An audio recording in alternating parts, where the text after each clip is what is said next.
Yeah, it's really funny you mentioned that, listener. Durability in your body is something that people really don't look at very much, right? But can your body hold up under the stress you're giving it? And I guess Joe Hip's hands broke in that fight with Tommy Morrison. What a war. Talking about like a champion from a slightly past era that had brittle hands, it was Jeff Fenech. A lot of people don't know Jeff Fenech. Said he was down under in Australia. And he was a three-time world champion. I think he won at super flyweight, junior bantam, and then junior featherweight. Or maybe I got that wrong. Maybe it was featherweight and below. Because he actually fought Azuma Nelson for the 130-pound title. A fight he won very convincingly, and they robbed him on the judges. And he started screaming and cursing at Don King right in the middle of the ring.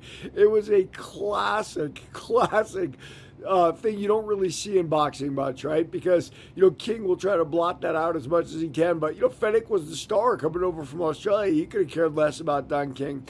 Then Fenech rematched Azuma in Australia, and he lost, actually. Zuma was like king of the rematches.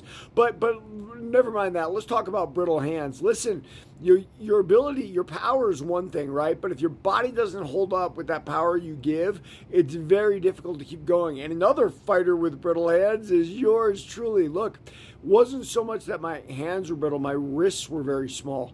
So I would break my navicular bones in both hands.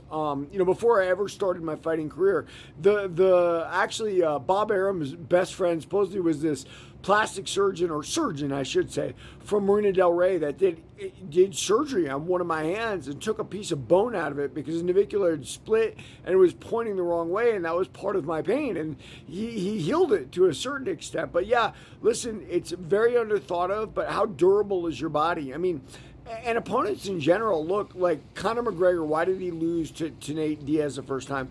Because he felt really good from the weight cut, so he came out and he just started smashing, not considering that Nate Diaz's durability was going to hold up. I mean, the guy doesn't get knocked out by practically anyone. I was there the one time he got knocked out by Josh Thompson, and it was with that great fake right hand. A boxer slips to his left, and boom, you get a right head kick right in your face. Same thing Leon Edwards did to Usman.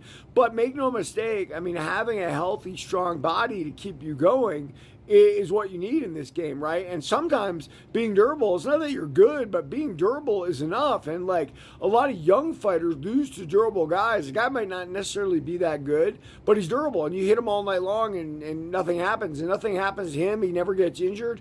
Jeff Fenech, man, one of the all-time greats. Now a lot of guys do what he did, like Inoue and Marquez and gosh, it was Barrera. They all win titles down there. It's part of the reason is there's not as much weight between the classes, like 4 pounds in some cases, right?